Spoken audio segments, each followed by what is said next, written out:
Hello, this is Chris Pickard, Director of Body Imbalance in Hertfordshire, and I'm here today to talk to you about disc problems. Disc pain, leg pain, sciatica. This is the most common problem that we see in the clinic. We used to be called the pain relief centres because we see so many people in pain and we help so many people in pain.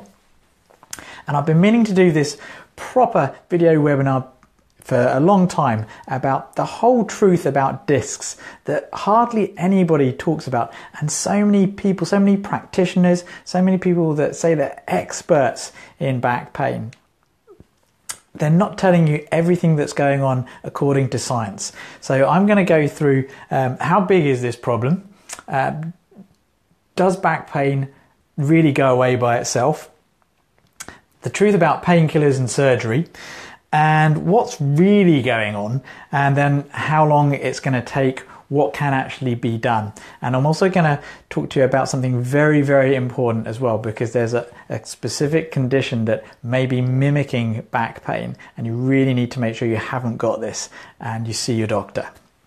So I've got my notes and I've got my notes behind me. So how big is the problem? Well, it's estimated that somewhere between about 80% and 97% of the population will have at least one severe crippling bout of back pain in their life. And it's estimated that at one point in time, 50% of the population could be having back pain every single day. It's a huge, huge problem. And the truth of the matter is, it costs, I think it's the single biggest cause of lost days of work. It's a huge drain on the NHS's resources. It's a huge drain on everybody's life. It's really, when something goes wrong with the back, that's when people feel like little old men or little old ladies. They feel like everything's not working. You can injure your elbow or your knee, you can hobble, you can be in pain, but when your back goes, that's when you feel old. And that's because your spine and your back really is your quality of life organ. And despite the fact that there's so many problems and so many people have it, very little is understood about what's actually causing it. And I'm going to get to that in a minute, because we do know the science is there as to what's caused your back problem, your disc problem, your sciatica. So what did I want to get to next? Yes. Does it really go away by itself? Well, according to Dr. Donaldson of the American Back Care Institute, what was it called? The American Back Society. They've done studies and they've done long-term follow-up, because it's often thought, then there's this study that was out that said basically that most back pain resolves itself within 6 weeks. Well, an actual follow-up of all this actually showed that no. In fact, most people, what happens is once they've had back pain once, they're more than likely to get back pain again. 50% of people who have back pain have had at least 10 episodes. 27% of people who've got back pain have 5 episodes a year. And 61% of people with back pain say that each time it comes back, it gets worse. So if you have back pain and you're waiting for it to go away, then yes, it may well go away, but more than likely it's going to come back again. And next time it may be worse. Certainly over time, it does seem to get worse. I see this in the clinic time after time. If people come in, they stay long enough just to get out of pain, and then it may be a year, it may be 2 years, and then it's back again. And then they're out of pain, and it's another 2 years, until finally, after 4 or 5 episodes, it gets so bad they actually want to properly get it fixed. And this is what I'm going to go through, how to properly get your back fixed so it doesn't come back. So what's the normal route for back pain? Well, a lot of people take painkillers, but you may have noticed recently there has been an awful lot in the press about, first of all, how paracetamol is no good for back pain, and how now ibuprofen is no good for back pain. And in fact, paracetamol actually interferes with the proper working of your liver and your kidneys, and it actually stops you producing a very important molecule called glutathione. And glutathione is one of the most important molecules for keeping you living a long time. It helps you clean your body. It actually helps bring down inflammation in the body as well. So it's actually key to your health. If you want to get better, don't suppress it with paracetamol. Same with anything. If you've got an illness and you're taking paracetamol, you're actually suppressing your immune system. Ibuprofen, they've now linked this with causing heart attacks. It's not very good for your intestines. And again, a lot of people with back problems tend to have intestinal problems at the same time. And so having ibuprofen just makes it all worse. And again, it doesn't help back pain. Another thing is surgery. Long-term follow-up with people who've had surgery for disc problems is showing that there's really very little difference between people who have surgery and people who don't. And one thing's for certain, if you don't have surgery, then at least you haven't made a permanent change to your back that can't be put back again, because there is something called failed back surgery. I see people every year with failed back surgery, and I'm still able to help because I understand what's really going on with the disc and why surgery can't fix it. You don't want to have a fusion unless there's so many other things going wrong that it's the only way forwards, but you've got to try everything else first. Now, in reality, if you leave a disc and you don't have any surgery, yes, it may get worse, but that one particular disc over the course of a 3 to 12 month period, it resorbs. And so after 12 months, there's no difference between people who've had surgery and people who did literally nothing. And I'm going to get to this and why it then goes on and cause other problems unless you do the right things. So next is, what's really going on then? What is really going on? So here is, hello Amanda. For those of you who are watching this on YouTube years later after this is done, I'll do this on Facebook Live. So here's my model of part of a spine. This is part of the lumbar spine. This is a larger than life model. This is a disc. Okay, and what happens when the outer layers of the disc get brittle, the inner part can actually, if I do this, can actually bulge out and it can hit a nerve. There you go, you can see the red bit. As it hits a nerve, that can cause sciatica or pain going down the length of the nerve. Here's a different model from the top, so we actually take this off. And so what happens is the central part of the disc can actually, as these outer layers crack, the inner part, which is softer like toothpaste, can actually come through and hit the nerve. Now the thing is, we actually have certain cells, enzymes that we make, and also parts of our immune system will come and they'll attack this, which is one reason why it can hurt, to actually eat it, so you end up with nothing there. So you don't end up with a bulge, but you still have a damaged disc. So how, and which can then cause more problems later, because it's not just the bulge hitting the nerve that causes the pain, it's the actual damage to this. It's called the annulus fibrosis, the stuff on the outside, the annulus fibrosis. It's got pain fibers in it. And research has shown that even with people with sciatica and with leg pain, it's not necessarily the bulge hitting the nerve that's causing the pain, it's the bulge itself irritating the disc. That's what's causing the pain. They found out that the annulus fibrosis is the cause of most back and leg pain, not the compression of the nerve. So how does the annulus get dried out and brittle and crack in the first place? Well, you've probably already guessed. Dehydration.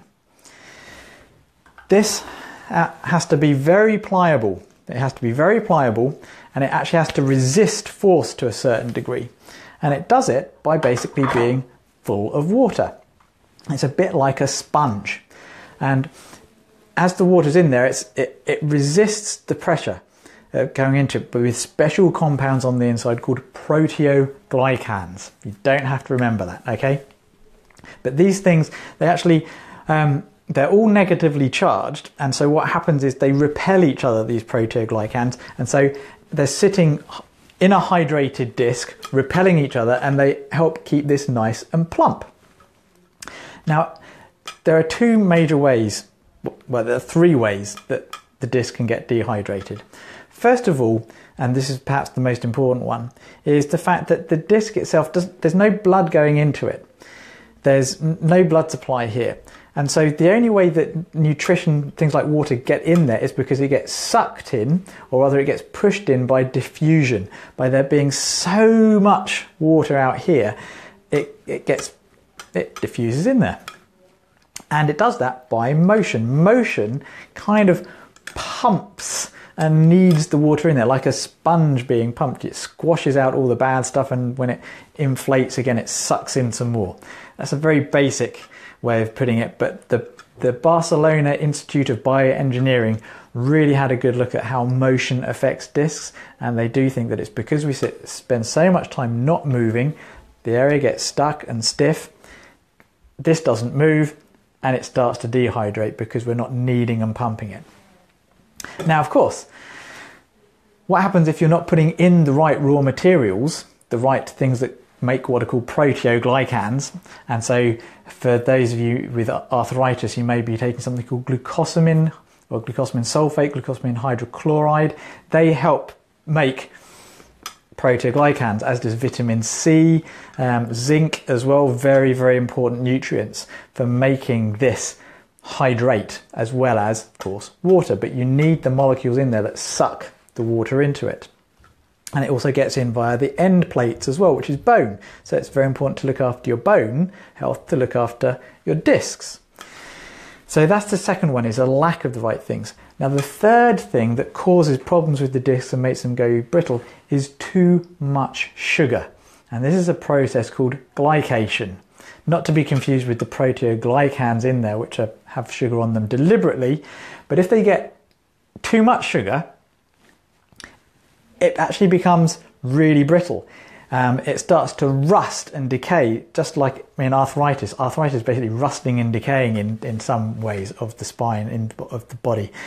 But when this gets too sugary, and that means things like bread, pasta, rice, cereals. I mean, it's probably a good chance that the breakfast you are currently eating, cereals and toast, is making your back pain worse. It's adding sugar, it's adding glucose to your body, it's increasing glycation. Then at lunchtime you probably have a sandwich, more glycation. At dinner you have pasta, rice, potatoes, more glycation. And that's dehydrating your spine. So for people who have chronic back problems, hello Anne! People who have chronic back problems, you must avoid too much sugar. So only 1 or 2 pieces of fruit a day, have lots of vegetables, because that will actually hydrate your body really well. Take something like glucosamine or MSM sulfur or chondroitin, so that the moisture gets sucked into the disc as well. It's so important. Collagen is another one. You can actually use collagen drinks, and that, again, good for the skin, but it's also fantastic for the discs and back health.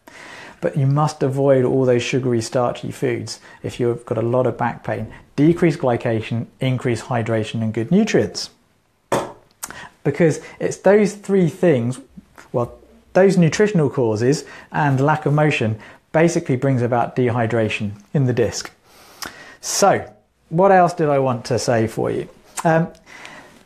So what do you want to do if you've got chronic back problems and you want to make sure you're doing the right exercise, you're getting the right nutrients? Well, obviously you can call somebody like myself. Make sure that if you're going to someone who talks about, who can help you with your back pain, make sure that they're addressing nutrition. I mean, the Barcelona Institute of Bioengineering basically said this: in order to bring back the function of the degenerated discs, we must address the nutrition problem. And they're not just talking about what you're putting in, they are talking about doing the right exercises as well, but they both have to be done together. And there are other reasons why the disc might not be getting what it needs as well. There are other nutritional things, but these are the basics. So make sure that whoever you go to asks about nutrition, looks at nutrition with your chronic back pain, because if they're not really going to get to the answer. This is why painkillers don't work. Painkillers don't make you move, they don't rehydrate you. Surgery doesn't make you move, it doesn't rehydrate you. That's why it fails, and that's why we can still help people with failed back surgery, because we can get it moving, we can get it hydrated. Even a fused disc can be helped in some way. Now, the next most important thing is to make sure that your back problem isn't actually a heart problem. Because again, it's been shown that often cardiovascular disease does go in line with back problems. And that with the cardiovascular disease, as the arteries get clogged up, it can decrease the nutrition to the discs. And in some people, their back pain and their back spasms is actually a heart problem. So you must make sure that whoever you go to for your back checks out to make sure it's not a heart problem, and that they refer you back to the doctor who can treat your heart problem and can look after your heart problem. A few years ago, I had a gentleman come in. He thought it was his back, but after 2 or 3 sessions, I mean, I just wish I'd have spotted it earlier. It was really obvious that it was not a back problem. It was a heart problem, and he got his heart problem sorted and his back problem went.